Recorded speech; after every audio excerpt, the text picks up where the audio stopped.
Did you see Skyler Woodward's controversial shot during the recent European Open? A foul was called by experienced referee Marcel Eckardt. Foul. This led to much debate on social media. Do you think Marcel made the right call? Foul. In this video, I convincingly settle the argument once and for all. Here's the previous shot that led to the situation. Sky was trying to break out the 6-9 cluster and left the cue ball very close to the 6. This image from the video created confusion because it looks like the balls are frozen, but they were not. It was just a bad camera angle where the gap was not visible. Both Sky and Marcel later confirmed that there was a very small gap between the balls, which is why there was no discussion before the shot concerning the balls being frozen, because they were not. Foul. Sky obviously thought the shot was good, but Marcel is totally confident it was a foul. Foul. That goes forward, so it has to be a foul. There's no way, but that's fine. Well, let's check again. You're the ref, that's all. We're gonna check it. We're gonna check that.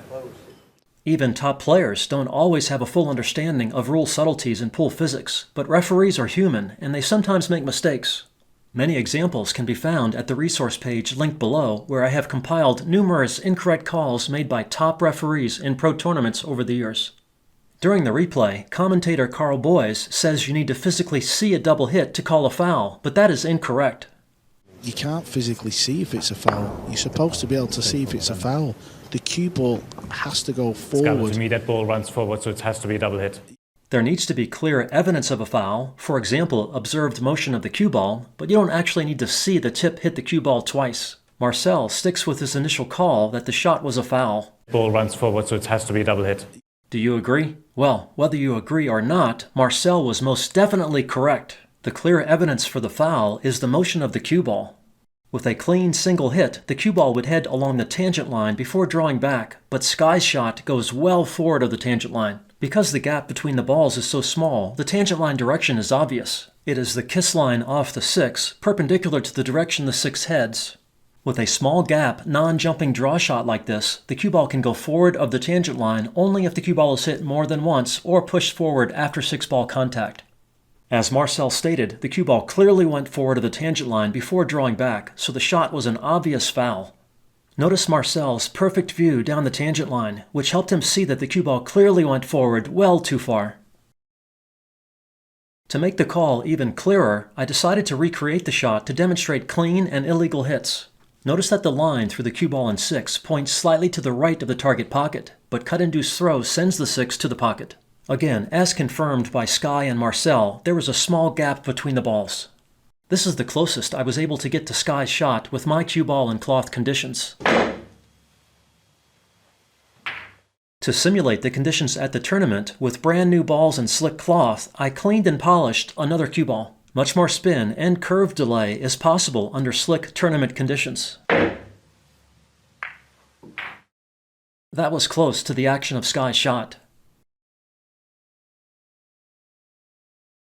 Here's a top view with a slightly bigger gap to better show the difference between a legal hit and a foul. This one, with the non-polished cue ball, is similar to Sky's shot, as is this one with the clean and polished cue ball. Here's an example legal hit with no foul.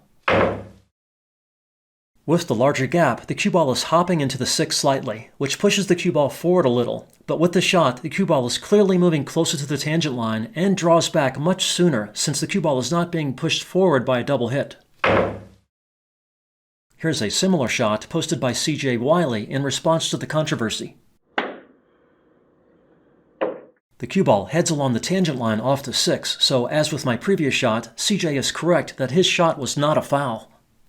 It's absolutely not a foul. But Sky's shot was clearly a foul since the cue ball went well forward of the expected tangent line. Foul. Again, Marcel most definitely made the correct call. Good job, Marcel. If you are watching recent US Open coverage, I know what you're thinking. If Sky's shot was a foul, how come Corey's shot was called good? The cue ball obviously went well forward of the tangent line. Well, the major difference is, unlike with Sky's shot, where there is a small gap between the balls, the cue ball was frozen to the 4 in Corey's case. You can see the balls settle together at the end of the previous shot, and Corey had the ref verify the balls were frozen before shooting. As clearly explained and demonstrated on the linked resource page, you are allowed to hit into a frozen cue ball at any angle since it results in a clean single hit.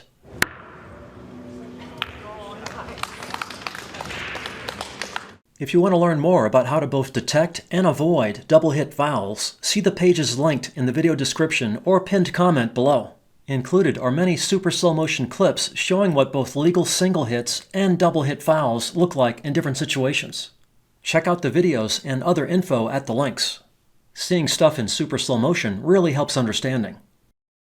Well, I hope you agree that the argument is now settled.